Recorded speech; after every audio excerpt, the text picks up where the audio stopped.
Hi, I'm Al Goff. And I'm Miles Miller. Hi, this is John Schneider. Hi, it's John Glover. This is Justin Hartley. This is Steve the Knight. This is Aaron Ashmore. This is Cassidy Freeman, and you are listening to Starkville. Starkville. Starkville. Starkville. Starkville, House of L. Starkville, House of L. Starkville, House of L. The podcast.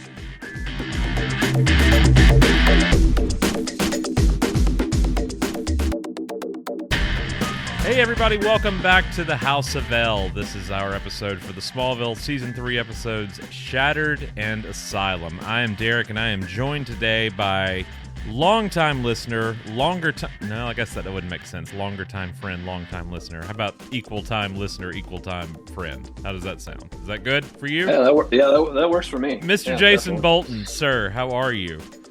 I'm great, man. It's nice to see you. It's good to see you too. You and I have known each other 18 years, 17 years. People can drive. People can vote. This friendship can vote.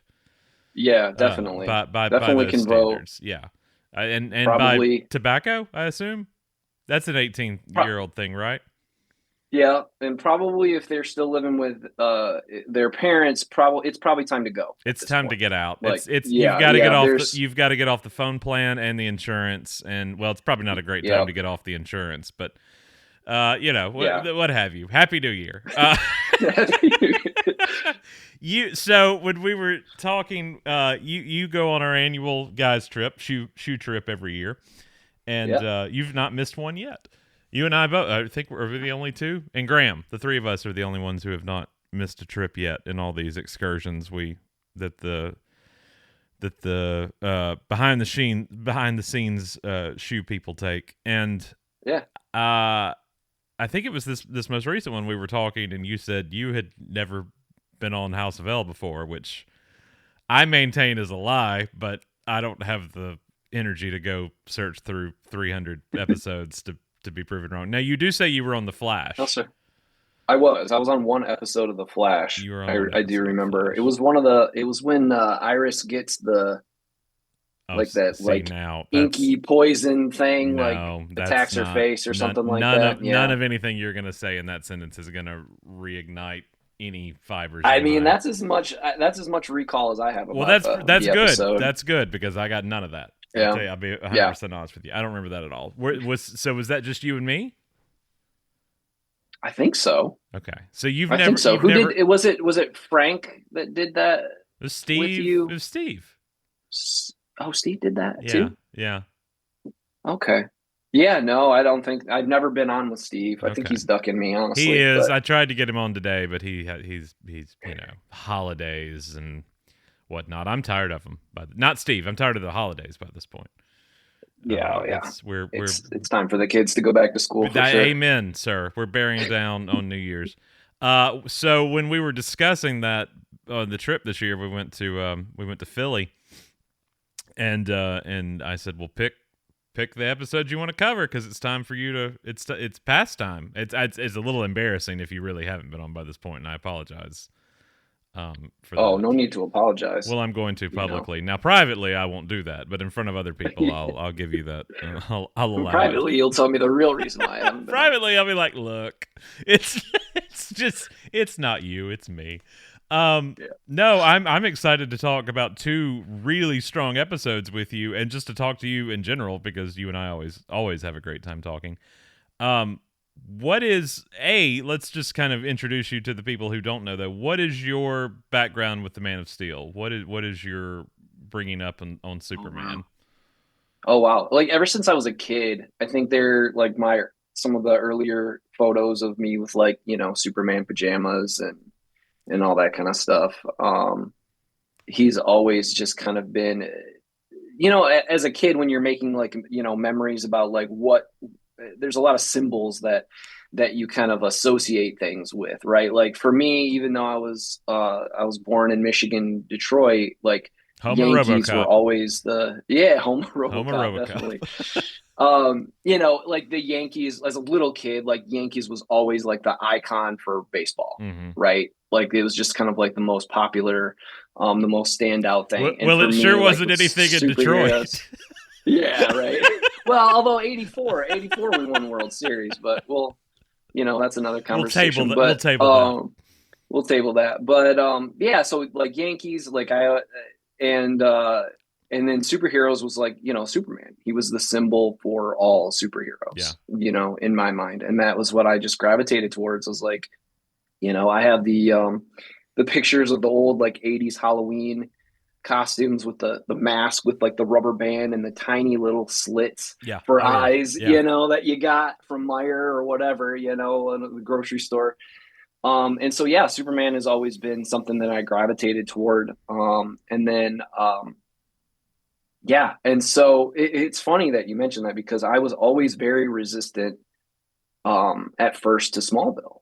Like I just didn't pick it up. I was like, wait a minute, he's friends with Lex Luthor.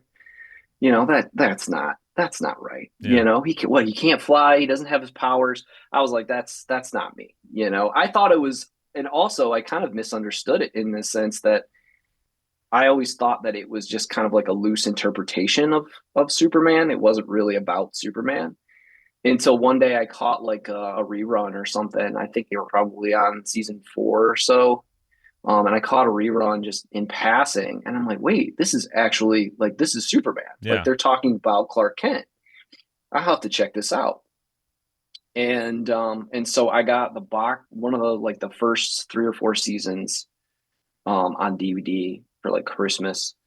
And I devoured them. I mean, I just went through and just, at night staying up till like 2 a.m. watching every episode. I'm like, oh, you're laying there and it's like 12:30, 1 o'clock in the morning. Like, oh, do I put another disc in? Just one more I disc. can watch one more disc. Yeah, one more disc. Not one more Disc, episode. man. One more disc. One more disc. It's fine. There's like 4 or 5 episodes on one disc. 42 minutes each, 84 times. Yeah, two. It'd be fine. Yeah, it's fine. Don't worry. Got to get up at 7. It's fine. It's fine. 4 hours is fine. That was easier to do in 2004, 5. We're old now. We're old men now. Yeah. Yeah, definitely. But that was kind of my introduction to it. It was just, I was after I watched that one rerun, and then I got the DVDs. That was it for me. Do you know which episode that was by any chance, or is that taxing your brain too much? I do actually. It was it was the one where there was the girlfriend, the new girlfriend that he got. It wasn't man, I'm gonna blank on this. I could look it up probably, but it was one where they were hitting Martha got hit over the head. They were like standing in the kitchen, and like there was a scene where Martha got hit in the head and like knocked her out. The girlfriend did it. Oh, people are going to be like yelling at their knocked Martha out. Yeah, I want to have that. I have that memory of it. I haven't seen it probably since. It wasn't Alicia, because Alicia. That you would be saying. I know Alicia's Alicia name if it was Alicia. Oh yeah, it was not Alicia. It was definitely not Alicia. But it was. I don't know. She had like kind of like short. It wasn't the one where. Why am I drawing a Clark blank? Clark was going out with that girl who was like kind of like changed her name, and he had the motorcycle and all that kind of stuff, and he took her to the bar to make Lana jealous. Well, that was season 2. Yeah, it wasn't her. Yeah, Jesse. I want to say. Yeah, it wasn't Jesse. See, that I can pull out of nowhere, but whatever you're talking about, I'm totally lost on. Martha gets hit over the head by somebody Clark's dating? I swear somebody gets hit over the head, like in the kitchen. All right, Tim. And then he like makes it get. I could be totally wrong. All right, Tim, you're listening. Tim's listening. He'll take care of that for us. I'll go back. I'll text you later when I figure it out. But yeah, that was the episode that I saw, and I'm like, who's this Chloe person? Like, what's going on? And like, because I remember she was probably. That's my reaction when I always watch it. Who's this Chloe person? Right. Why is she who's here? This Chloe person. She's not from the comics. What's going on? Where's Lois? You were in season 4. She's there. When you were gravitating toward the character as a kid, what was kind of your onboarding experience? Was it the Reeve films? Was it Super Friends? Yeah. Yeah, it was definitely it was definitely Christopher Reeve films. I mean, I swear, like, again, like, kid of the 80s and 90s, like the only time you ever saw things were like when it was on TV, like reruns and things like that. So I think my first introduction to it was like Superman 4. TBS, the Superstation, airing Superman 3 like 3 times a week. Yup, exactly. That's And it. so it was funny. I kind of saw it out of order, and I was like, "This is awesome," as a kid. And so yeah, it wasn't until a little later when I could get my hands on the actual film that start at the beginning and watch it. But it was just yeah. That is But I was a huge Christopher Reeve fan anyway, like Yeah. Somewhere in Time and all that. Yes. You're speaking my and language. then obviously being from Michigan, the Grand Hotels, not too far of a drive from me. Absolutely. You could do it in a day. But it was cool to see that. Yeah. Mackinac Island and all that. So that's good. Yeah. It was more of an attachment again to even Christopher Reeve too, right? You have the attachment to Superman, but then you also really like the actor, so it just makes it that much better for you. So much infinitely better. And then at some point you started listening to Shoe. I'm sorry for that, by the way. I feel like your life has been impacted by it. No, because like I said, I was when I watched those DVDs, I was all in, right? Yeah. And so at that point, you have to go to the internet to find friends at that point, right? When you're really passionate about something and everybody else is just kind of looking at you, and nobody around you understands. No one understands. My wife never got into it. My kids, even though, I named my daughter Kara, my firstborn after Supergirl. Yeah. It's like she's, no, she'll watch Riverdale, but she won't watch Smallville. So the priorities it's just aren't in line there. Yeah. No, not at all. And so, I was kind of a little bit on my own, and sought like company and so found Shoe and started listening. And, I believe there was a episode, it was like in the 5th or 6th season. I think it's season 6 where Lana gets cloned. Mm-hmm. Right. Mm-hmm. And there was a scene where, they pulled away and that they kind of they had the clones all in this chamber or whatever, and you can see they kind of move the table and you can see the hair kind of swish back and forth. I'm like, oh, he's making a Lana clone. Mm-hmm. And so I wrote into the show, with my my detective work, which I'm sure it was obvious to everybody that it was Lana, but I thought I stumbled upon something groundbreaking. I feel like I remember this now. I feel like I remember this now that you say that. Yeah, so I reached out and I was like, I never do this, but I'm going to email. And so I emailed and I'm like, it's Lana. The clone's Lana. They cloned her. And you guys read it. You guys read it during the show, I believe. And then shortly after that, I think you hit me up on GChat. Would you believe me if I told you I just found the email? Did you really? August. Oh man, August 2007. There you go. There you go. First contact, including a screenshot. Oh man, now that's just embarrassing. Of clone Lana. Good job. That's great. It also wants me to tell you that Gmail wants me to tell you that this looks like a phishing email from almost. From 18 years ago, so wow. I'm gonna tell it that it's not, and we're gonna go on about our way. That's why my emails haven't been going through. That's it. That's why they all went to spam for 18 years. Boy, if you go through that spam, you're gonna find some curt written emails after about the 25th. That's funny. Yeah. So no, I just searched your email address in the old House of L email account, and there you are. Popping up left and right, T-shirt orders, all that good stuff. Oh yeah. Well, it's been fantastic getting to know you over the years. We've become very good friends who say we're going to vacation together with families and all that stuff, but we still haven't gotten around to doing that. No, we definitely need to make that happen. But yeah, no, it's kind of been surreal. Every once in a while I'll be taking the kids to school and I'll have one of the more recent episodes up. And the kid's like, "Is that your friend Derek?" And I just kind of beam with pride. I'm like, "Yup, that's my friend Derek." He's imaginary. Yeah, right. Yeah, that's it. Where do you go for a week? He's AI. Just disappears. Yep. Well, I tried to make Steve happen for you today. He couldn't. I tried to make your UK boyfriend happen for you today, and for him to pop on, but he Luke. couldn't. So. Oh, that guy. That guy's awesome. He's just electric. Just electric. He is. I believe he was made in a factory. I'm not sure he's real.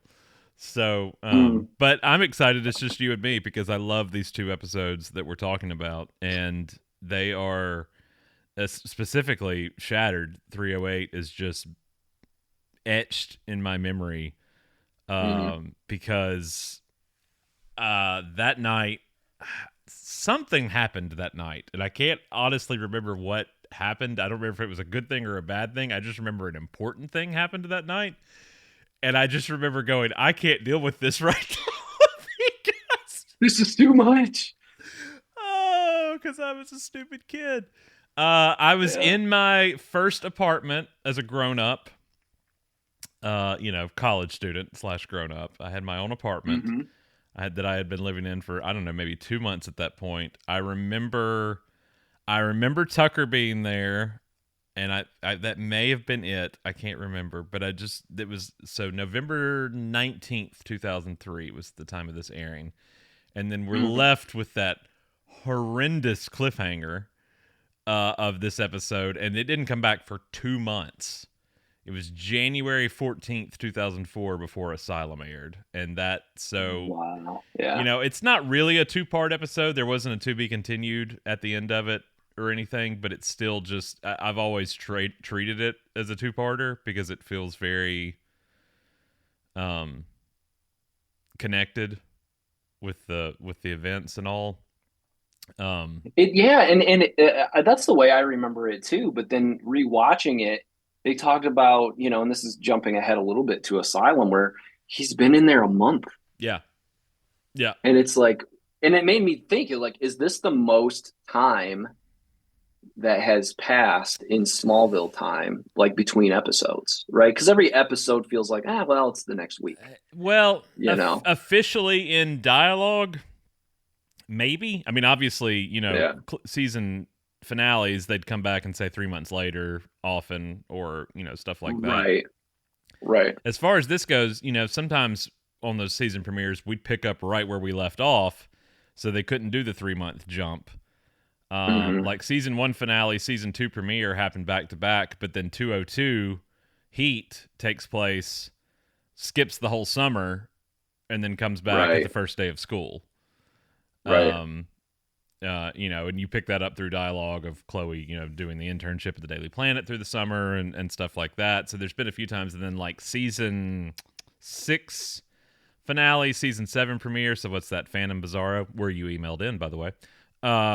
That picks up right where it left off, but then like the subsequent episodes jump ahead to like, now we're in the harvest season and the fall and stuff like that. So they space themselves out. But as far as like, this happened a month ago. Yeah, that didn't happen a whole lot on the show. It didn't just flat out give you a precise timeline to garner from. So a month in canon, 2 months for us, though, after finding out that Lex now knows Clark's secret and everything else that came in Shattered. A phenomenal episode, the 52nd episode of the series, written and directed by Kenneth Biller, who did a lot of, who was not only a writer and director, but also a producer for the series in seasons 2 and 3. And then let's see, he wrote Insurgents, which is still my favorite episode of the series, I think. And then this one's obviously, I mean, if I did a top 25 episode list, which I don't know that I've ever actually nailed one down, this would be on it. Shattered would definitely be on it. But he also directed a few episodes, and then came back in season 7 and directed an episode as well. So he was a constant in seasons 2 and 3, and then came back again in season 7 to direct. But this, as I said, it aired November 19th, 2003, following Magnetic, which we don't talk about. And so you didn't watch this live because you didn't come in till season 4-ish. Thereabouts. Season 6, I believe, was my first live season. Oh, really? Okay. Yeah. Yeah. So you were playing catch up there for a bit. I was, yeah. So yeah, season 6 was my first live season, which again, like you were talking about, there were like 2 months between episodes. I never knew that pain until season 6 of like watching only one episode, right? One episode at a time and having to wait a week or sometimes 2 months or sometimes 3 months to get, my fix. So it was painful. I was like, I don't like this. Like, I'm just going to wait for them to come out on DVD in a year or something, at least that's what it felt like. But yeah, I would, record them or whatever and watch them over and over again. But yeah, that week to week, one episode at a time was a pretty painful experience when you were as used to just, hitting next. Well, and we were so used to the way television was then, which television will never be that way ever again. I mean, the grueling 3-month wait between seasons just seemed awful. And, and now it's like, you'll get a season every 2 years. Here's 4 episodes, and then we'll give you more in, 2 years or whatever they do now. Which is ridiculous model for TV. Would have never worked on this show because the actors were already, way too aged out to be played 15-year-olds. Anyway, so if you had waited even longer, it would have been terrible. It's funny you mentioned that because I think in Asylum, is it Asylum? No, I think it was Shattered, where Clark was leaning over on the table, and it was just a shot of his hands. Mm-hmm.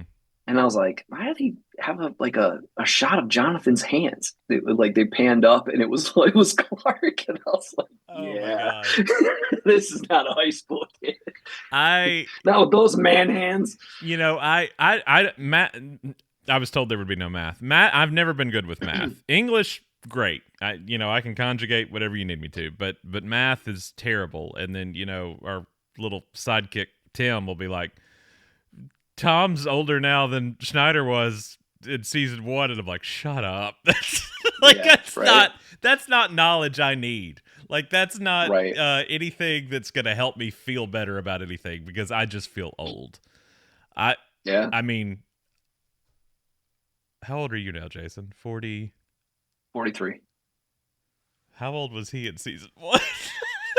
I mean, it's bad. It's bad to think. Schneider? Yeah. How old was Schneider? Oh, yeah. Don't do that to me now. No, it's since 1960, 2001. I can't do that kind of math quickly. I just said I can't do math. Why would you even try to get me to? 2001 minus 1960. Nope, that's not what I'm going for there. 19. Oh, Jason, you're older than Pa Kent was in season. Well, thanks for having me on. Yeah, Derek. no, it's good having really you. nice. Next time on Shoe, isn't that a terrible feeling? Yeah, it is. It is a terrible feeling. Especially, I mean, growing up watching Dukes of Hazzard and stuff, and then he just feels like an older man, even more so watching the first few seasons, and then you're like, oh, I was older. That's a good feeling. You're not as old as you're not as old as Annette was, though, so you have that to hang on to. As long as I wasn't as old as Glover. Well, how old was Glover then? Older than that, definitely. 44, yeah, because he's 80 something now. Yeah, he would have had to have been in his. He's 80, so you're safe. Okay. Let's see how long you're safe for, though. 1 more year. When is it safe? You got a while. He was 57. Okay, he was 57. He's 57 in season 1. Just showing up, showing all the kids how to do it. Specifically, oh man, he's so great. He's so great. This episode, it's hard. I love Lionel's redemption arc. I think it's one of the best aspects of the show. Whether or not you feel that way when then they then bring in Earth 2 Lionel in the end and kind of undo all that seemingly is up for debate. But I've always thought the way he turns about is handled really well, because it's his belief in Clark that ultimately makes him a good person and recant his ways. But then I watch this one and I'm like, you should have never been a good person. You're a terrible human being. And so good at it, right? If it weren't for like those few little clues at the end of episodes, it was like, well, it had to be Lionel that's doing all this. Yeah. But he's so good at just denying and dismissing everything. Well, and just, I mean, he's the ultimate gaslighter. Convincing. He's the ultimate gaslighter. Lex, you're delusional. You know, just like he does it. So Shakespearean acting is, to a degree, I believe, gaslighting anyway. So he's got that in spades. But he's so good and he's so convincing.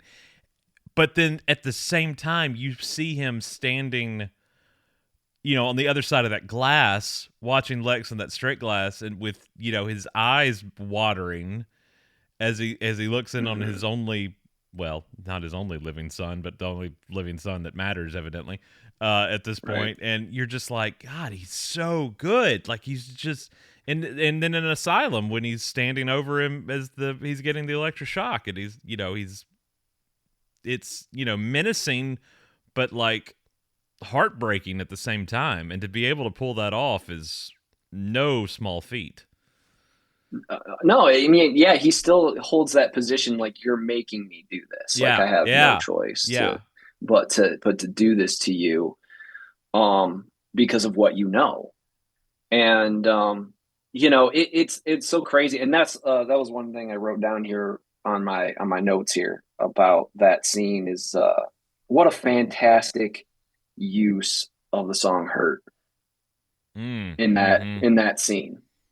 Johnny Cash, you know, covering "Hurt." And you know, that was another thing that drew me to Smallville, just in general, was like just the music and things that they had. I had my talent mix and everything. The music at the time was just so good, and you just didn't really get a lot of that. No, I mean, in other shows, the WB always made really good use of needle drops. Of course, 98% of everything they did was on the Warner label, so it was just, you know, self-serving to do that, but it was also handled really well. And then sometimes it wasn't. Sometimes Alan Miles would just hear a song like James Carrington's "Ache" and really be taken with it, and, you know, put that into an episode. But I always have felt like Steve, I came on, I don't know if it was a Geek Out Loud or it may have been a Rock Out Loud that he and his it was Rock Out Loud that he and his co-host Kristen did back maybe during COVID, maybe during lockdown, and we had to come up with our top 10 favorite Smallville needle drops, and that's impossible.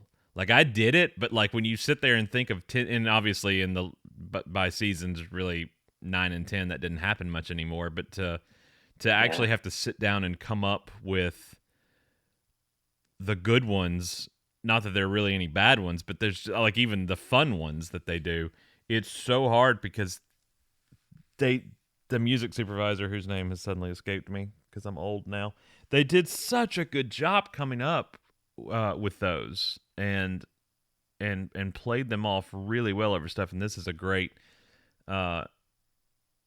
show of that, because that cover that Johnny did, I say it like I know him, you know, he got arrested in Starkville, so it's all connected.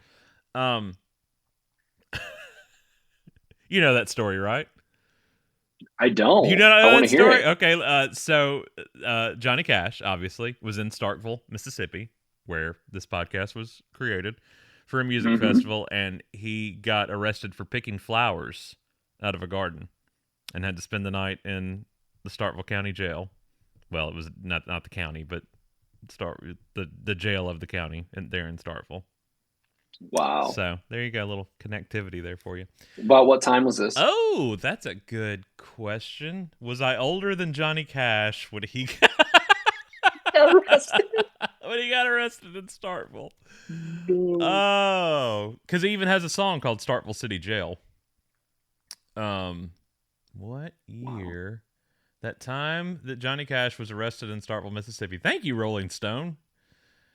He does have a marker now commemorated on the Mississippi Music Trail of this happening. 1965. Okay. So there you go. 1965. I don't know. I'm not going to do the math on if I was older or not. I would think that I would be older at this point than he was, but so yeah, a little connection there for you. Yeah, that's fantastic. But even Trent Reznor, I believe, has said now that that's not our song anymore. That's Johnny's song. Yeah. Like after he covered Yeah. it.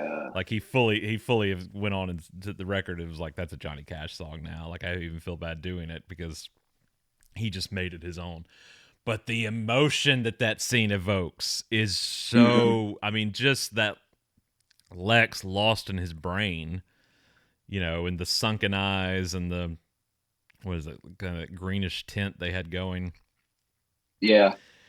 And just him looking through that glass, not being able to see Lionel, just staring back at himself, but Lionel looking in on him is just, it's so well done. It was really haunting, the night that aired, and then obviously it was like Smallville returns in January. I'm like, you sons of bitches!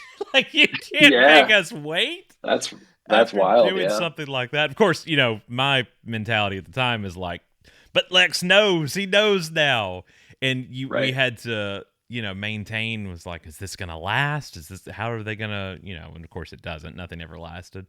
But even in Asylum, there's that scene where Clark comes to visit Lex when he's painting, when he first runs into all the other meteor freaks, and Lex turns on him, and I hate you, I'll never forgive you for this. And you're like, oh, this is going to start the riff. Yeah, we're here. We're already here. Riff? Yeah. We've probably only got 2 seasons left of this show. We gotta advance this a little bit. And of course, by the end of the episode, that's not the case at all. What are your feelings on these two back to back? Yeah, it was one of those the really connected. It really did feel like a part 1 and part 2. But the start of Shattered, because I honestly haven't seen too many episodes of Smallville in a few years. I keep meaning again to go back and like do like a season 1 through 10 rewatch, but I've been kind of holding off for like maybe the kids will show some interest, and I don't want to like get halfway through and then they pick up and start all over again. So I'm probably just gonna have to do it. Watching these 2 episodes made me want to like keep going. So, but yeah, it was such the first thing that I think I like remembered about season 3 is how dark it was, like how serious it got. With just the lighting, as you had mentioned, stuff got more serious. And I guess when I was going into it, being, probably 5-10 years removed from seeing an episode, is I was expecting it to be a little bit more kind of, cheesy and kind of cringy. But watching these 2 episodes, I was like, no, there's nothing wrong with this at all. Like there's nothing that, kind of makes me go, this isn't so great. It sucked me back in. Like I said, it made me want to keep watching the rest of the season.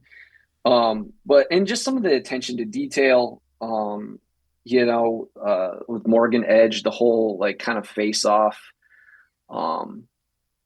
nod with the surgery, with the face off. Yeah, with the face off, right? The surgery, and also had a lot of like, 89 Batman with the Joker surgery too. Yeah. It kind of made me think of that too. And then like the kryptonite kind of rosary, like the beads and things, like I had forgotten about that. And it was just kind of, I don't know, it's just something different, right? Yeah. Like we'd never seen anything like that. It's this like kind of like protection that Morgan Edge is kind of like keeping on him at all times, from Cal. At this point in the series, I think I easily was going around saying season 3 again, who was listening? Nobody nobody would listen to us. Thank God I had Tucker, because nobody else listened to us. I maintain season 3 was my favorite season, and it is the dark. I mean, season 3 and season 9, in my opinion, are the darkest seasons of the show. Yeah. Which is ironic because season 9 is about so much hope and legacy and you know, all that kind of stuff. But obviously with the Kandorians and all that, it got pretty dark. But season 3 was just such a change from again, the you could say goofy, but the freak of the week, and we still had some of that, but we were finally starting to get a little bit more into this world of DC, I guess, into this sandbox of we can do these things on television, and we don't have to have him in the suit, and we don't have to do flights and tights, but we can still make compelling Superman content without the cape. We can still bring him into the fold of this larger world and showcase these abilities and the strength of these characters, but also these name drops from the world of DC that might be obscure to some people, but to some it was like, oh, I see what they're doing here. Mm-hmm. I loved the plastic surgery, the change from Rutger Hauer in the season in the 301 and 302 Phoenix, Exile in Phoenix, and now to Patrick Bergen as Morgan in this one, having the rosary, all that stuff I think was handled really well. I remember the Lana horse thing because obviously that leads into the whole Adam Knight Batman introduction Batman thing. But I don't know if I just, because it was Lana, I don't know if I just like forgot the brutality of the horse attack. Not a attack. I mean, but like the accident, right? I remember her getting trampled, and I remember that shot of her like being like trying to crawl away and getting knocked down, like and all that. But I didn't remember her left leg like being I just don't remember that at all. Like just, and then how is she walking in the next it's been a month. One of the more gruesome like accidents on the show, and also like she's dead, right? Like she's dead. Like that she should have a collapsed lung at the very least. Yeah. I mean that horse trampled her back. Like her spine was shattered in that moment. Not just her leg. Not just the episode title, but Lana herself. Yeah. No, really. she gets messed up, Mr. Coach Klein, and I was rewatching this last night and was like, how do I not remember just how absolutely mangled she looked when Clark comes running in there? Like I just put it out of my mind, I guess. And I guess because you go a month, 2 months later, but you go a month later in canon, and she's on the balance bars or whatever, and she's in therapy and she's doing the work, she's putting the work in, but you're like, you shouldn't be walking at all. Like ever. Like we probably. I mean, she was on a ventilator when he went went in. Like she's on a ventilator. I'm like, whoa. All right. And I feel like at that point, like, because we were kind of used to Lana being in the hospital, but I really think it was at that moment they put up the Lana Lang plaque wing of the hospital. They did. Like she got the Norm Cheers treatment walking in after this one, because that is definitely where they. I forgot about the Lana wing of the hospital. Thank you for bringing that back to my memory. How have I forgotten about that? Yeah, she was a frequent flyer for sure. I also love insurances. Insurance was easier back then. I mean, at that point, she reached her deductible. I mean, early on in the year. So I absolutely love that scene of Clark looking in on her in the hospital bed, because it's so unintentionally funny, and because Lionel Glover's doing such a good job.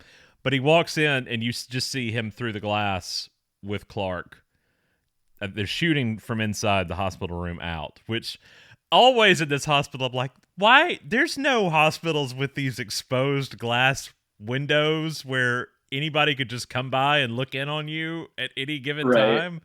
Like, I've seen some with glass doors, but at least they have curtains or blinds and stuff. There's always just, and it's always, the rooms are in the center of the hallways, so it's like people will walk through your room to get to the other hallway. It's faster than going all the way around.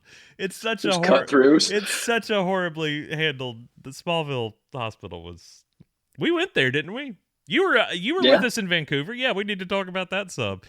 And specifically in this episode, okay, hold on, put a pin in that because I want to talk about this, and then I'll. I think I know what you're going to say because I have the same note. Okay, I have a note about. I bet I know because I forgot about it until I was rewatching the episode.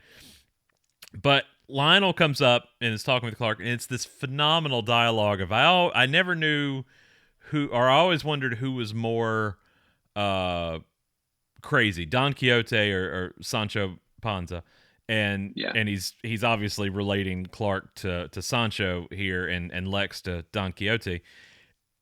And anybody else in this series lets Lionel wax nostalgically about whatever he's saying. All his illusions, all his anything, it's always, and, we're going to sit here and listen to you.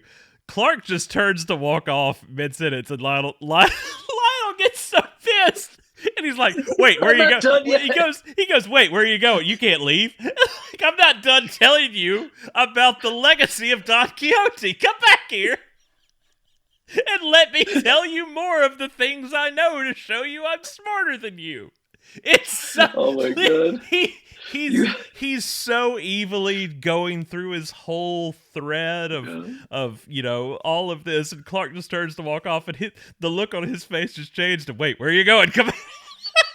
It's so well done. You gotta wonder how much of that was Tom. Just like, you know what? I'm not listening to this. Next scene, I'm leaving. In book 4 of, just going through it, and it's like, wait, come back. Let me tell you more things I know. So yeah, there's a scene when Clark has been hiding Lex out at the Kent farm after the attempt on his life, which he's been made to believe is fake because they've been planning this for weeks and poisoning him with the scotch, and they've cleaned up the mess. So and Darius is alive, the security guard who he believed was killed. Clark's been hiding him out, and Jonathan and Martha are not happy about this because it's just like, why are you constantly putting yourself in the middle of things that you don't need to be putting yourself in the middle of?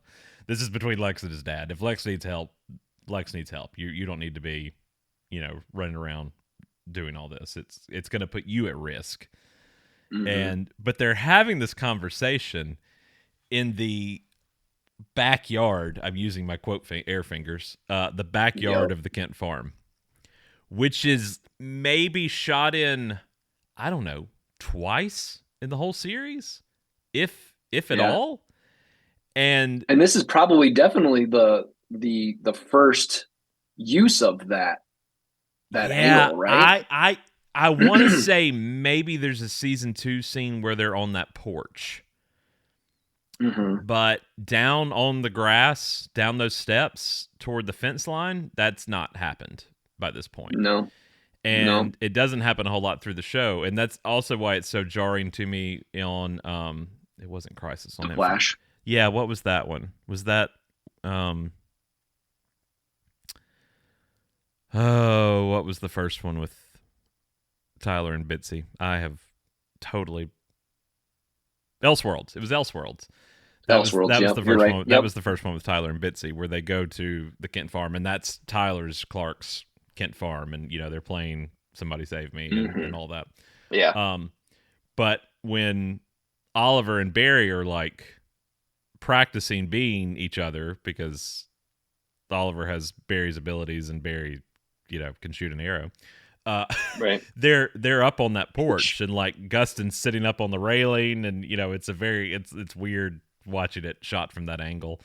I always find it weird when things are shot there because so many things have been shot at that farm. Graham and I went to watch Sonic 3 the other night, and we were talking about you remember the bridge we tried to hike to and never got to. I think there's a scene on that bridge in Sonic 2, I think. But of course they filmed all three of these in Vancouver, and Graham was like, did they shoot? He's like, did I forget they shot these? I'm like, yeah, because the farm's in the first one, and then also the Daily Planet is in the first one, but it was supposed to be San Francisco's skyline.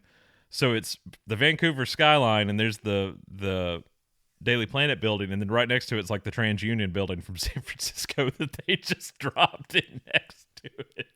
It's so sprinkle this in. It's so funny looking. But there's a weird angle in Sonic 1 of the farm too, and of course, Hallmark movies and commercials and what have you. It's been used in so many things.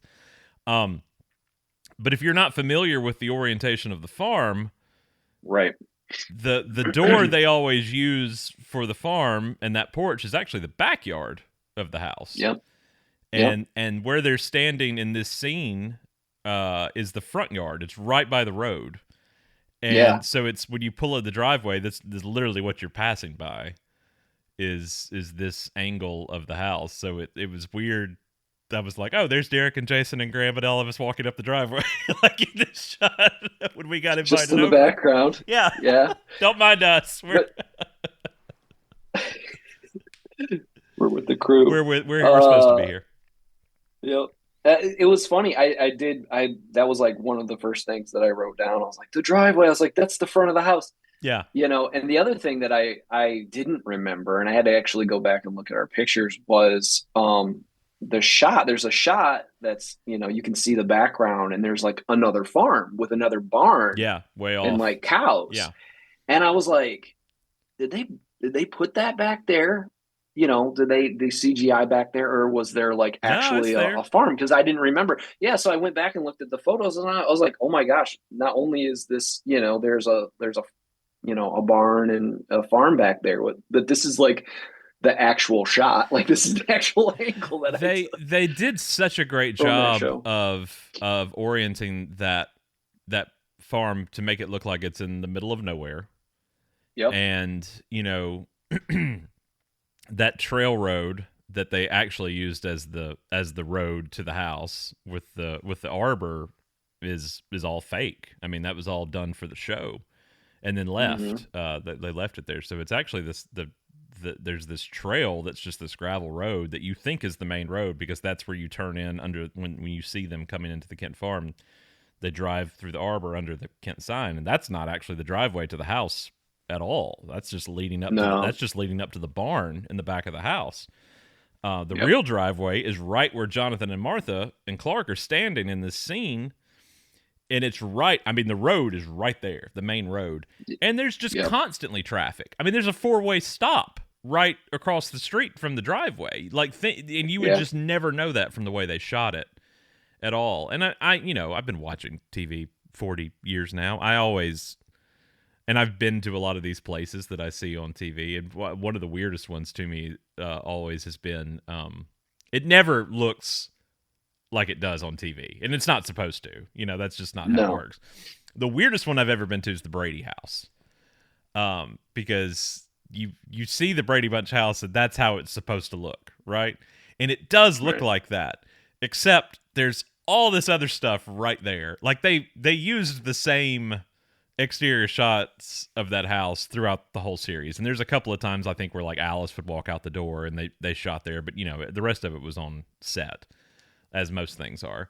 That house is so tiny when you're standing in front of it, but also like all of Pasadena can be seen behind it because you're high up. Oh wow. It's so off-putting to see it like that. And so that's another thing I was thinking while watching this one. I was like, that's just so oriented so differently than you're used to seeing on the show. And there's a few times they did that. I think like actually season 3 finale, when the Crusade emblem is burned into the yard and Martha comes running out during that whole montage where like Lex is getting poisoned and Chloe's getting blown up. Like that's shot differently and stuff like that. So I loved when the director would come in and like, all right, we're gonna do something different here. We're gonna change a little bit of a different angle. Yeah, a little bit of a different angle, different setup, shoot a different way, and the way this one is shot, like away from the house with them in the front yard, I really dug that. I'm glad, but I immediately clocked that while watching it, like you did, and was like, oh, good, Jason was there with me. We could actually discuss that. Front yard, and then they're all standing in the driveway, talking about Lex. Lionel's there, and I was like, I have rocks from that driveway. What was kind of your experience? Not to go off book here too much, but what was kind of your experience on when we pulled up there? I guess we had gone a day earlier before we actually got the invite to come and hang out. But when we actually pulled in that driveway, I got out and all of you were still in the car because I went up and talked to the owner, who I'll not say his name for his privacy on show, but there's video of me walking up the driveway and you guys commentary as I'm walking up the driveway, which is fantastic. But just kind of from your memory, what was that like pulling up to that place? It was surreal. I mean, it was surreal when we just kind of went to the side, right? We were trying to be respectful to the owner. And I feel like when we went there the first day, something was actually being shot there. I believe it was a Hallmark movie, come to think of it. Yeah. It was on, but so they had a lot that's of people. another thing. It was on the opposite side, which they never shot on. It was in the opposite pasture. Right. So that was a very different orientation than what we would ever get on the show. Yeah, for Smallville. Yeah, and so I feel like, when we went there, we was like, well, we're definitely not getting onto the property now because they're actually shooting something. And so I think I was just content just to be there, like stand there at the fence, by the arbor and the windmill and all that, and just kind of look at it and just be like, wow, I can't believe after, at that point it was probably almost 20 years. Mm-hmm. Like I'm standing in the spot with all these people, that was my first big takeaway from it. But, as oftentimes happens when we're all together, a little bit of magic happens when we're all together. Oddly, isn't it? It happens every time. And it's just like, it could not have worked out better. Yeah. It was just perfect after that. Yeah. It was just perfect. Yeah. And I don't think there's very many times in my life that I could be like, you know what? Like, there's nothing that could have gone better in this situation. It's something that you hold in such high regard, and it's like, it's a kind of a dream come true. It's like literally the equivalent of going to see your favorite band and standing in the crowd and they ask you to come up and like, play one of your favorite songs with them. That was like literally the equivalent, right, of this moment. And so, it was just, everything was just perfect. Everything from, him being so welcoming and just letting us just walk around for hours to him just like, hours. And to him, like, taking off and like, well, I've got to go run some errands. You guys have fun. Here's the keys. And him just like, here's the keys.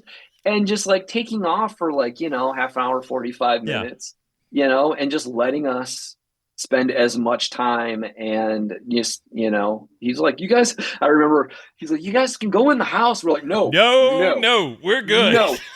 No. And I love that all six of us were like, no, thank you. Like, I didn't even want to look in the windows. I think I got a little glimpse and I was just like, nope, not looking in there. This is all perfect. So when you walk up the normal porch that's being used throughout the show, the normal staircase, the front door that leads into the kitchen on set, did you look in that window, you expect to see there should be an apple pie in the windowsill and, it should be golden hour at all times and with that white, 50s fridge, and it should look just absolutely pristine. And so when I did walk up those steps, there's curtains, but they're kind of like transparent curtains, and there's a wall. Mm-hmm. There's like that between the window and there's a wall. There's like a little alcove there with like a table, but there was just a white wall, and I was like, turn around. I'm not gonna look at this. Yeah. I don't want to. That's not. I don't want to do it. That's not there. I don't want to do this. Yeah. No. I just sat on that porch and just just looked just out. Look out. Look to the barn. Look to the barn. Look to the barn. Yeah. which was also like not, you know what I mean? As much as it was a little different in later on in seasons, like that's the inside of the barn from season 1. Mm-hmm. You know, like that's it. The barn that they showed you in season 1, that was. They filmed the pilot in there. You know, that's where, and so we getting to go up there in the quote unquote loft, which was obviously looked nothing like it did 20 years ago at that point, but there was an air hockey table and a bar and some other fun stuff in there. The bar was stuff great. that he had set up for his grandkids to play, and you know, it was. But just walking through that entryway and then up those steps was amazing. Oh yeah, I mean when and that was another vivid memory I have of him, like us standing in the driveway outside, and he just pulls open those barn doors. The noise, the sound that it made, it was just like, oh, that's man. it. That's the stuff. There's no less than probably, I don't know, 250 photos and videos of us from that day, because there was obviously 6 of us and we were all just, you know, just snapping pictures and beside ourselves. And I'm like picking out spots for my ashes to be scattered. And, and I go back through and I look at them now, and as I do often, just to remind myself that actually happened. The fact that we didn't all get a group picture in front of the barn haunts me to this day, that there's not a picture of all 6 of us in front of the barn together. We all have individual pictures in front of it in the opening, but there's not a shot of all 6 of us there. So, but I feel like... So we're going to have to go back. Well, that's the logical... Yeah. That's a logical solution.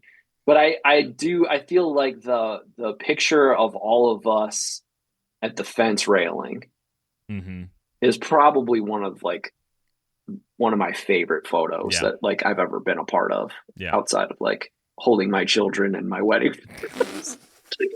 Priority. You know, it's priority. But honestly, like that's just all of us there together, you know, at the barn, you know, the thing that kind of binds us all together. And it's just a great shot. It's just a great shot. I wish Frank and I had separated so the 2 baldies weren't right next to each other for the back of the head. See, but you're just trying to ruin this for me. You're trying to ruin this for me. It was a good day. All right, we've day. bragged enough. We're not trying to brag. It was a high holy day that still excites us. Asylum. It was the 53rd episode of the series. Like we said, aired almost 2 months later on January 14th, 2004. Written by Todd Slavkin and Darren Swimmer, who would go on to be showrunners later in the series, and directed by Greg Beeman, somebody who's no stranger to Smallville. Lex has been suffering for a month in Belle Reve, but when Lionel orders radical electroshock therapy, Clark finally decides to break him out. Unfortunately, Van, Ian, and Eric are ready to take Clark out. So we've kind of got like a Legion of Doom of Meteor Freaks episode. And then, of course, the B-plot, Lana. Lana meets Batman during her physical therapy. Now, you weren't around for this back in the day, so I'll tell you. Okay. Season 3, by this point in Season 3, the Krypton site forums were the wild, wild west of theories and all that kind of stuff. So when Mr. Ian Somerhalder, was that his name?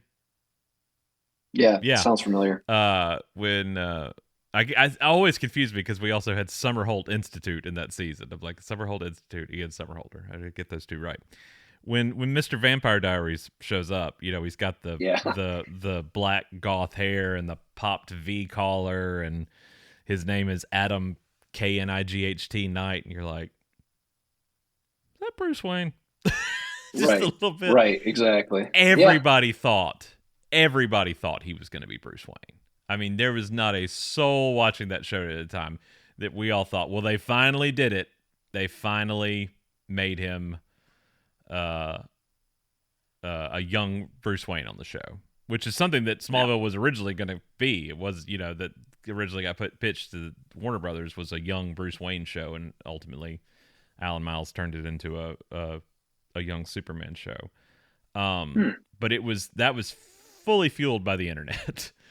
And I don't remember if I bought into it at the time. I remember loving it, But I was like, really? You're gonna call him Adam, like Adam West of the Dark Knight? You're gonna, he's an orphan.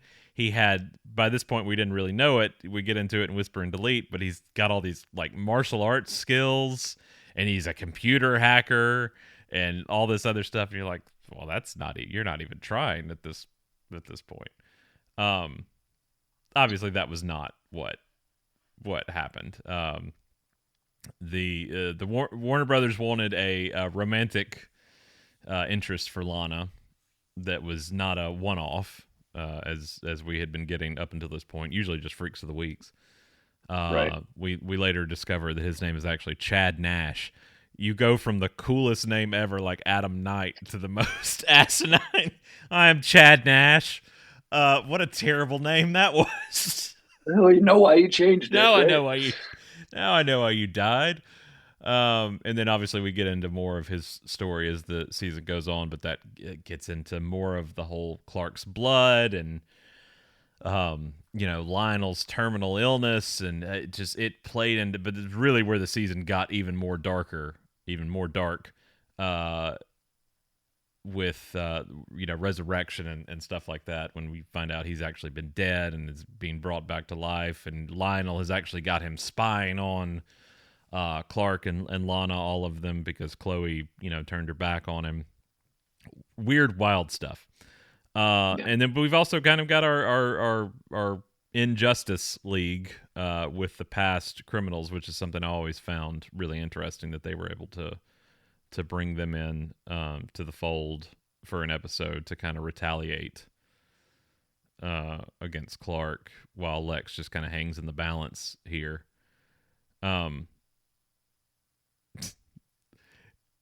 I didn't find this funny 20 years ago. Almost 20, or we're like 2 weeks away from it being 21 years ago. Wow.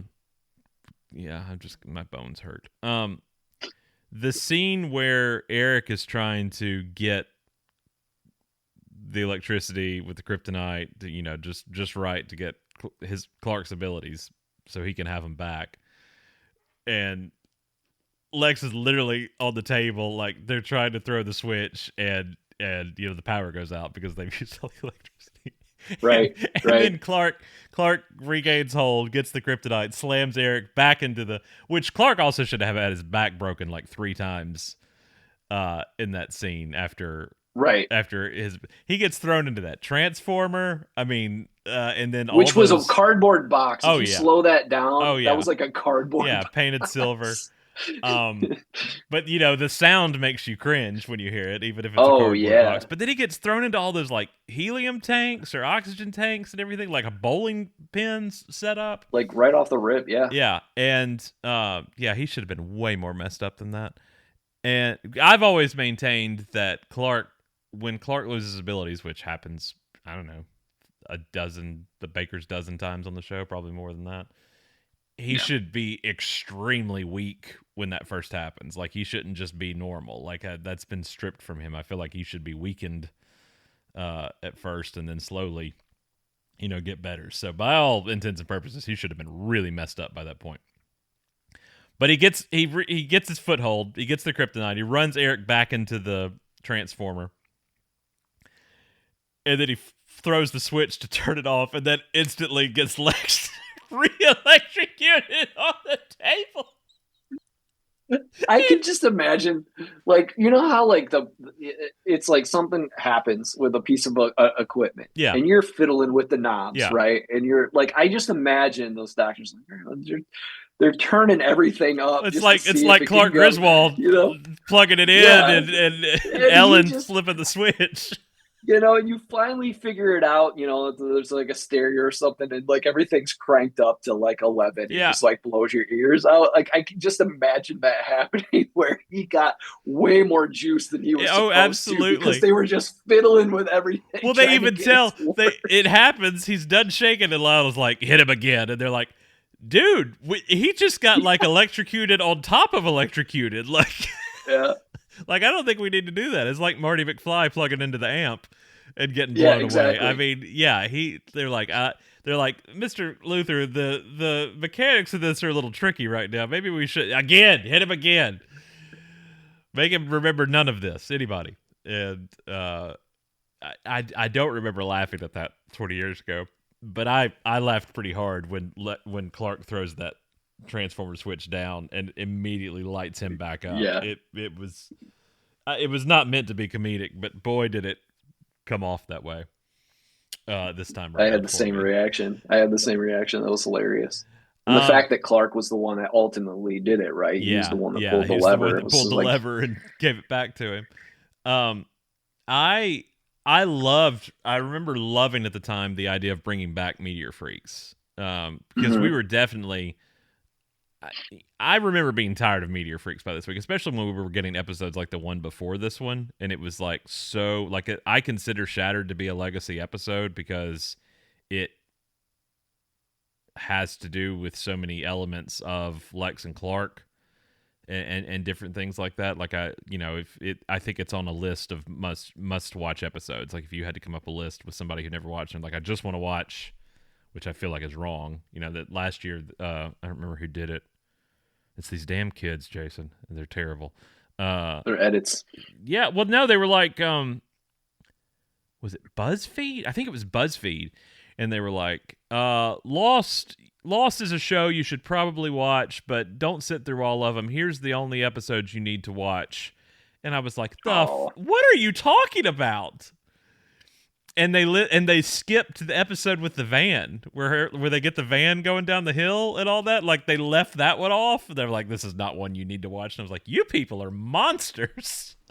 So I'm not a big fan of being like, if you were going to skip an episode, this is not one to skip. But this would definitely be on the list of, hey, you got to watch this one to really get the dynamic of things, especially the Lionel and Lex relationship. Yep. So by that point in the series, I was a little tired of the freaks of the week. Like I felt like they had played their role, and obviously the allusions to Buffy, and that's where they took a lot of that from, because they were getting into such good storytelling with stuff like this that it was like, I don't feel like we need to keep going back to the well on that. And of course, the next 2 episodes after these 2 were more of the same, but the idea of bringing back Meteor Freaks that Clark had already stopped was really a captivating idea to me. I love the security guard that's like, kid, you sure do know a lot of people in here. I made a note of it. I was like, that's it was basically Clark's like Batman going to Arkham. Yeah. Moment, right? Yeah. He's walking down the halls and he's seeing all these people that he's put there. Absolutely. And I thought that was a really cool moment, actually. And is this, again, like I said, I haven't watched any episodes in a long time. Was this the first time we got to see Belle Reve, like actual? Yeah. Like I know it'd been referenced many times that I don't think we ever. Well, I mean, I technically Shattered, I guess, would be the first, but, right? We see it a lot more after this. Well, I think we see it in season 2, but as much time is spent there. I forget where they filmed this, too, in Vancouver. I cannot remember where the interiors were shot, but anyway, it's a very bleak, slate-looking place, and obviously we get a lot more references to it as the series goes on. I also remember getting very excited because the scene where Jonathan Taylor Thomas brings like the library cart to Lex, there's a headline on a newspaper about Queen Hippolyta of Themyscira. And like back then, that was like, what? Like, you would clamor for stuff like that. Of course, nothing ever comes of that whatsoever. Right. But any kind of Easter egg like that we could get our hands on back in the day those breadcrumbs were incredible. Just absolutely was obsessed with them. There's something else I was going to say, and I lost it, but. This one's good. It's not as good to me as Shattered, but still good. I mean that car crash in Shattered, which we didn't even talk about, but I also feel like it's like, well, everybody. I mean, it was in the opening credits for it's so iconic, right? of Yeah. Edge trying to run down Clark, and Clark just absolutely shredding through the middle of that car as Lex watches in, just awe of, all this, which ties into this one because, again, not meant to be funny at all, but the end of Asylum where Glover's reviewing the tapes and they've managed to extract the audio of him saying to know your secret. He's like, why didn't you show me this weeks ago? Now I've ruined it. I've completely erased everything, him knowing anything about Clark's secret. What is Clark's secret? He's so obsessed with knowing Clark's secret, and Lex knew it for a month, and he got taken away from him. I thought that was hilarious. Like, oh, what have I done? I've completely erased this from his memory. But two, I also remember at that time we were all, because the scene with Lex and Clark back in Luthor Mansion after the electroshock therapy, and Lex is like, I'm told you came to visit me, and I was less than, hospitable, or, whatever the line is. And Rosenbaum plays that scene so eerily that at the time we were all like, oh, he remembers everything. Like I remember thinking, oh, he knows, and this is going to be something that will bring us through the rest of the season, is him now knowing about Clark and all this stuff. Right. I thought too. I thought that same thing. Even watching it, like not completely remembering it. I thought there was going to be a moment. There's that moment where they have that hug, and I thought that and he closes his eyes. And I thought that there was going to be that moment where he opens his eyes back up and kind of looks at the camera like, oh, he knows, right? Like we get that kind of ominous. Yeah, that menacing. Yeah. I'll never tell. Look.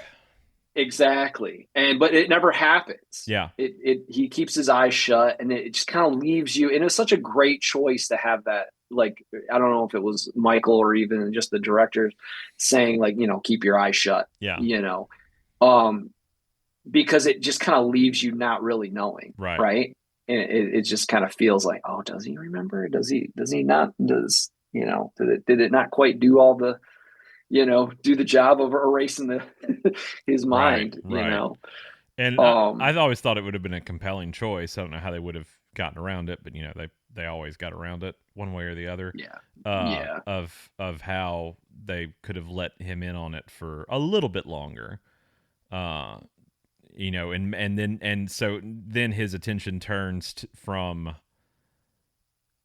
having the secret room and, is Clark a meteor freak? Is he not? And more into what is this, who is he? Why, is he a meteor freak, or is he something else?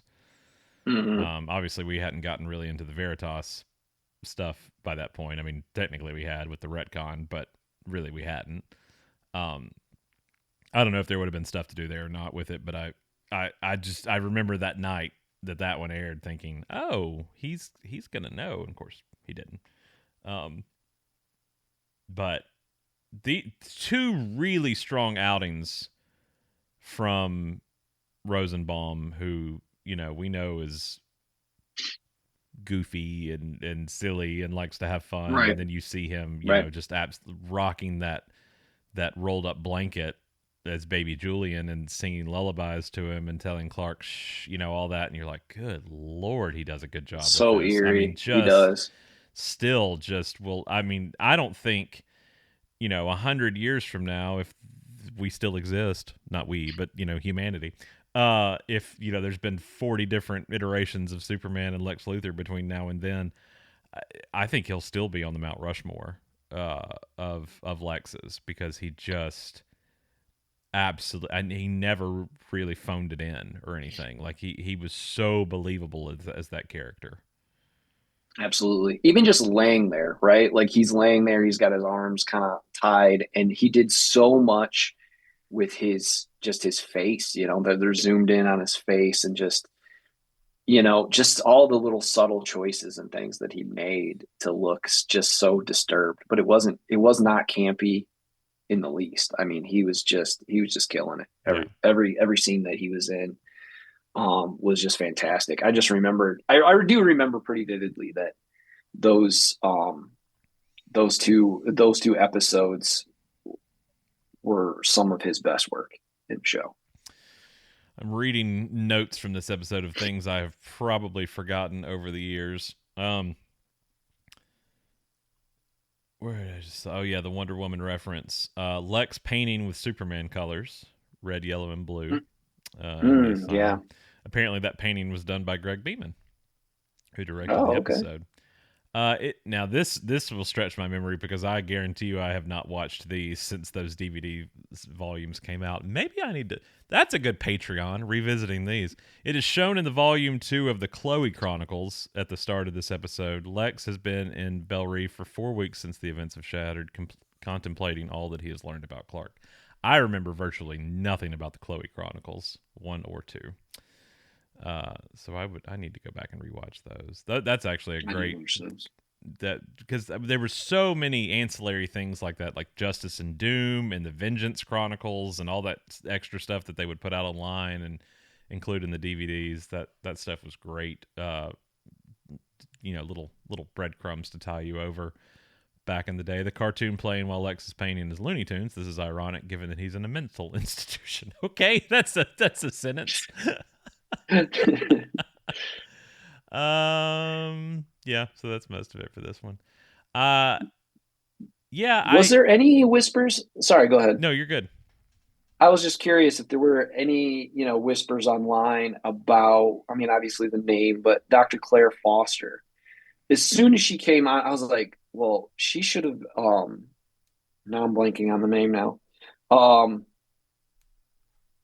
She should have been Amanda Waller. Oh, okay, yeah. Well, Claire is actually a DC character. She's a doctor in the DC universe. Right, but I was just saying, until they clarified or established her as Dr. Claire Foster, I just feel like she would have made a great Amanda Waller on the show. If she had been at like Belle Reve and like was over these other meteor freaks and stuff like that, that would have been an interesting turn, I think. Definitely. Yeah. If she had them under her stead, kind of her own little faux Suicide Squad, I guess. Which there's less of them, but when all is said and done, because they kill, Van's not a meteor freak. He was just killing the meteor freaks, but then they killed him after they got the kryptonite from him. I always liked that, though. I really liked the way they brought them back in. I thought they were 3 strong characters to bring back. 1 from season 1, 1 from season 2, and 1 from season 3. Or I guess 2 from season 2, technically, if you want to Jonathan Taylor Thomas the math on that. But I always thought that was fun. I loved in the 200th episode, Homecoming, where they bring back in Bug Boy.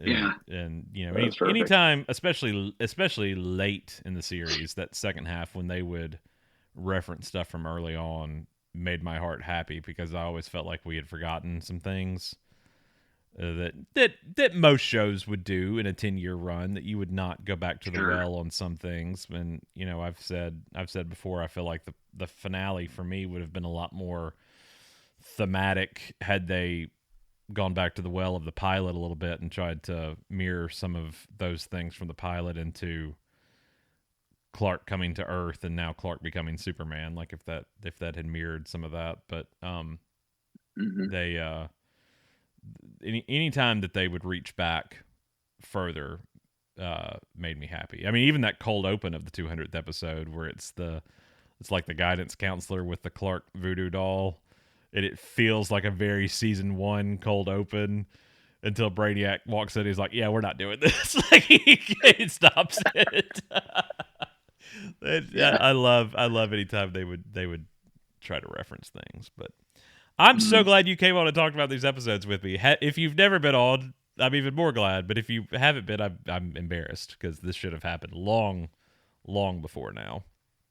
I appreciate it, man. I really do. It's I think had it happened before now, I probably would have been way too nervous to do it anyway. Nah, so.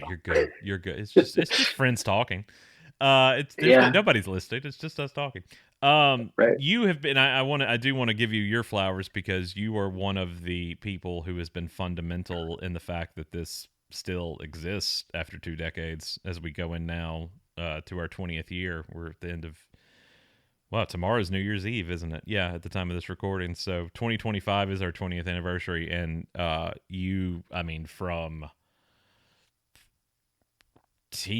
from artwork and logos and everything you have done is part of the reason we've still been able to do this. So you have been a key part of all that, and I thank you for. I thank you for your friendship and for listening from when you dropped in. But I appreciate all you've done since then that you've cared about it enough to help it keep it going, and that we're able to go on trips every year together is just fun to me. I hope we never lose that. We never talk about it like in future terms. We're always like, okay, where are we going next year? And that's it, which is fine with me. But I'm always like, I hope we're still, 50 and doing this, or 55. Like, I hope this is still a thing, because it's something I look forward to every year when the 6 or 8 or 3 or however many can go that year of us are able to get together. Yeah, I agree. It's first of all, no, it's been my pleasure to serve the show wherever I can. I just love it so much. Love the guys so much. Again, that special magic, it seems, that happens when we're all together. I've never been in a situation where you have so many people from different corners of the country who've not really spent a lot of time together, face to face, come together, and like everybody just gets along. Like, there's zero drama. Everybody is just never like any so issue. Excited. Yeah. There's no issues. I think that was my first impression. I think the first time I seen everybody was when we did the Brian Austin Green thing in Atlanta. Yeah. That was the first time we all kind of stayed together and did that. It was the first time I had met some of them. I mean, you and I had met before that point, but yeah, we had met before briefly a couple times before that. But I'd never met Frank before. I'd never met Frank or Robin at that point. Before that time, that was the first time all of us were together, and it worked so well. We were like, we should do this every year, and it just kind of But I had never met Robin or Frank. I had met Jason Spencer. Had met you. Obviously, Graham and I grew up together. Had met Steve. Brian Mosley I had met because he came and watched the finale with Steve and I. Humrick I had met at Comic Con. That's right. Yeah. Goodman and Dane I had met at Comic. Yeah, I guess it was just Frank and Robin I had not met at that point. But obviously, we all clicked so well together. And I mean, I think about how many Friday nights during lockdown we all spent on Zoom. Together for hours, just trying to find something to pass the time, to get away from our kids for just a minute, just a little bit of sanity for a minute. Catch up. But obviously we have all become the best of friends, and that's I think that's a testament to this stupid podcast. That it's we all had a love for something, but we've all just ended up loving each other and enjoyed spending our time together. And I look forward, like I said, I look forward to it every single year. With this past October, was that our 6th or 7th? I think it was our 6th year to do it. Yeah, we skipped. So. We missed 1 year because of COVID. And we've done it every year since 2018, other than that 1 year. So. Looking forward to the next one, which we still haven't figured out yet, but we will. Absolutely. So I am gonna have to, because of all the rich history and because of the recent documentary that I finished on Netflix. Think I'm gonna have to make a pilgrimage to Tupelo. We go to Starkville. It's not far. If you've watched The Kings of Tupelo on Netflix, I don't know what to tell you, other than the fact that I know and grew up and have been woven into the lives of the majority of people in that documentary, and don't judge me for it. It's not all it's portrayed to be on television, folks. That should be a trip one year. That's a dangerous trip. I don't know about that. In the meantime, you can find us online as we are slowly, I talked about it a little bit in the last episode, slowly rebranding a little bit and widening our scope to not be multiple different Superman podcasts under different feeds and social media handles and things, but to be one coherent umbrella, and that is the House of L. So you can find us online anywhere on social media that you follow people, from YouTube to TikTok to Twitter or Instagram Threads, Blue Sky, whatever your poison is there. We are at Super House of L, and you can find the House of L feed over on Apple Podcasts or Spotify or wherever you get your podcast from. And we would love you to go over and rate and review us. That would make us very happy as we go into the new year. And like we said, our 20th anniversary, which is, again, mind-boggling to think about. So, all that said, please continue to listen. Jason, thank you for joining us. Next time, have a special episode as well. I'm loving having all these first-time guests on. And Ryan Tellez from Talkville will be joining me to discuss the next 2 episodes of Season 3, Delete and Whisper, or Whisper and Delete, out of order there. So that is a fun one, and had a good time talking to him as somebody who is watching the show for the first time, as he and Tom and Michael talk about it on the podcast, somebody who didn't grow up watching the show. So that was a fun conversation, kind of peeling back the curtain of things that Tom and Michael would not talk about on Talkville that we got to talk about on this show. So be on the lookout for that, and I want to wish you all a happy new year, and we will see you in 2025. Bye, everybody.